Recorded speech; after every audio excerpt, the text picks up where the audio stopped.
اللہ اللہ اللہ اللہ۔ یہودی جو تھے نا وہ سحری نہیں کرتے تھے، سحری کا نام و نشان نہیں تھا، روزہ رکھتے سحری نہیں کرتے۔ تو نبی پاک صلی اللہ تعالیٰ علیہ وسلم نے فرمایا ہمارے اور یہودیوں کے درمیان فرق ہی سحری کا ہے، اور نبی پاک صلی اللہ تعالیٰ علیہ وآلہ وسلم نے فرمایا سحری کھایا کرو، سحری کھانے میں برکت ہے۔ اور اگلی بات سننی آپ نے تو خوش ہو جانا ہے، سحری کو معمولی نہ سمجھے، سحری کرنا عبادت ہے۔ ہاں آپ مت سمجھیں کہ میں روٹی کھا رہا ہوں، یہ تو میرے سامنے دہی رکھا ہوا ہے، یہ تو سالن رکھا ہوا ہے، یہ تو اچار رکھا ہے، تو چپاتیاں رکھی ہیں۔ سحری کھانا عبادت ہے۔ آپ صبح اٹھے، آپ کی تو روٹین ہی اور تھی، تو 7 بجے کھاتے تھے، 9 بجے کھاتے تھے۔ یہ جو آپ صبح کھا رہے ہیں اٹھ کے سحری میں، اپنی مرضی سے تھوڑی کھا رہے ہیں، یہ تو کسی کے کہنے سے کھا رہے ہیں، یہ تو کسی کے بٹھائے بیٹھے ہیں۔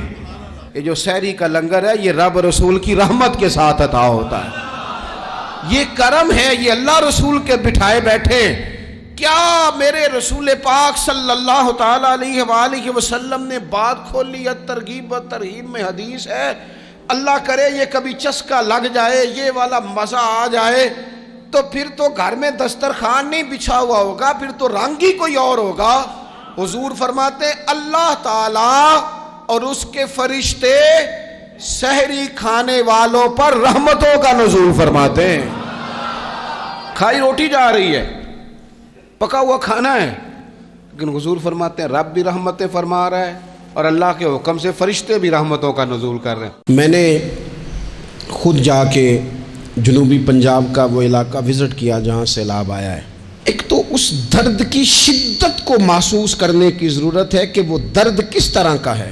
میں دیہات میں دیکھتا تھا کہ اگر کسی گھر کی دیوار گر جاتی تھی نا کبھی، تو وہاں 2-4 دن مستری لگتا تھا، ایک دیوار گر گئی تو پردہ ڈال کے سامنے تو گھر کے اندر کام کاج کرانے کے لیے مستریوں کو لگایا جاتا تھا، تو ایک بہت بڑی آزمائش ہوتی تھی، گھر میں بیٹیاں ہیں، بچیاں ہیں، صحیح بتانا جس گھر کی ساری دیواریں گر جائیں، وہ کچے میرے مکان کی دیوار کیا گری، لوگوں نے میرے صحن میں رستے ہی بنا لیے۔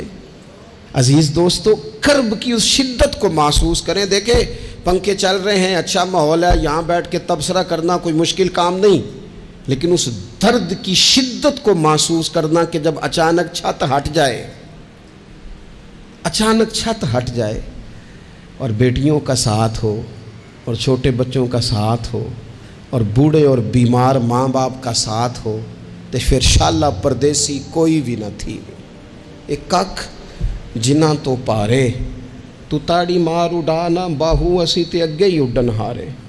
پھر اس درد کو فقط وہ شخص محسوس کر سکتا ہے جو کبھی اس رنگ سے گزرا ہو۔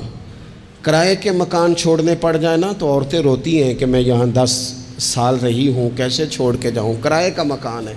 اور جن لوگوں کو اپنے گھر چھوڑنے پڑ جائیں، میں وہاں جانے والے لوگوں کی جو آزمائشیں لوگوں کو آ رہی ہیں اس سے بھی آگاہ ہوں، لیکن ان لوگوں کی شدت کو بھی تو آپ محسوس کریں نا کہ وہ کس حال میں۔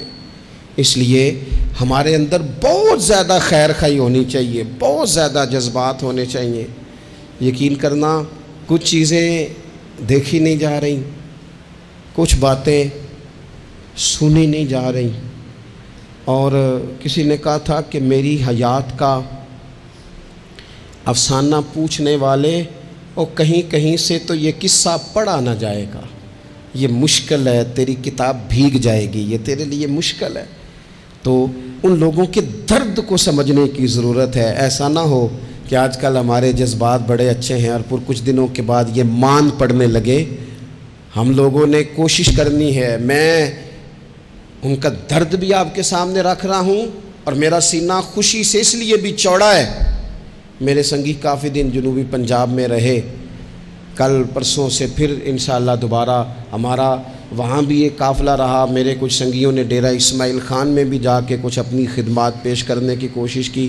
بعض جگہوں پہ ہم اپنے کارکن نہیں بھجوا سکے، لیکن اپنی ہمت کے مطابق ہم نے بعض لوگوں کے ذمے لگا کے اپنی خدمات اور اپنا حصہ وہاں روانہ کیا۔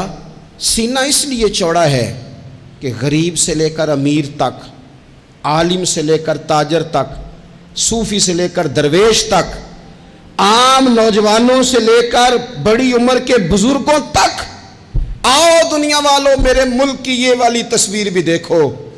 تم نے انہیں لڑتے دیکھا اور دنیا کو دکھایا، تم نے ان کو پارلیمنٹ میں جھگڑتے دیکھا اور دنیا کو دکھایا، یہ والا منظر بھی دیکھو کہ صبح سے شام تک لوگوں نے سڑکوں پر بیٹھ کر اپنے بھائیوں کے لیے راشن جمع کیا، اور گھروں میں عورتوں نے ذمے لگائے، لے جاؤ یہ لے جاؤ یہ لے جاؤ۔ یہ جتنے مرضی بھی حالات خراب ہو جائیں، یہ قوم اس لیے کبھی بنجر دل نہیں ہو سکتی کہ یہ رحمت للعالمین نبی کی امت ہے، اس کے سینوں سے درد چھینا نہیں جا سکتا۔ ان لوگوں نے کمال کر دیا، مذہبی تنظیمیں، جماعتیں، رفائی فلاحی ادارے، لوگ نکلے، بس کچھ چیزوں کو مرتب کرنے کی ضرورت ہے، کچھ معاملات کو طے کرنے کی ضرورت ہے۔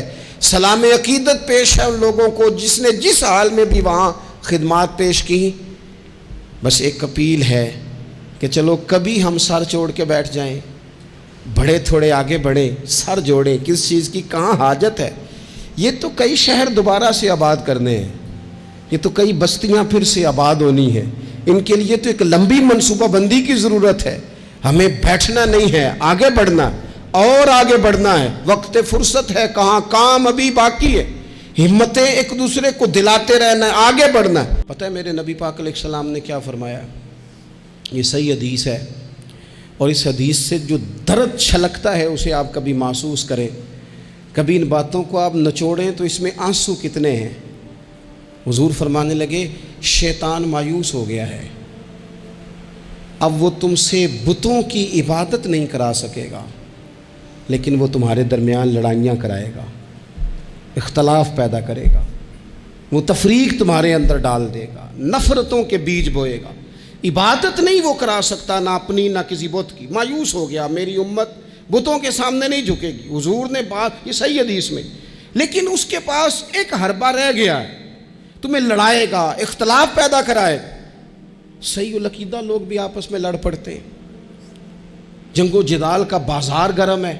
حضور فرمانے لگے جو حق پہ ہونے کے باوجود صلح کی خاطر جھگڑا چھوڑ دے، فرمایا میں وعدہ کرتا ہوں رب اسے جنت عطا فرمائے گا۔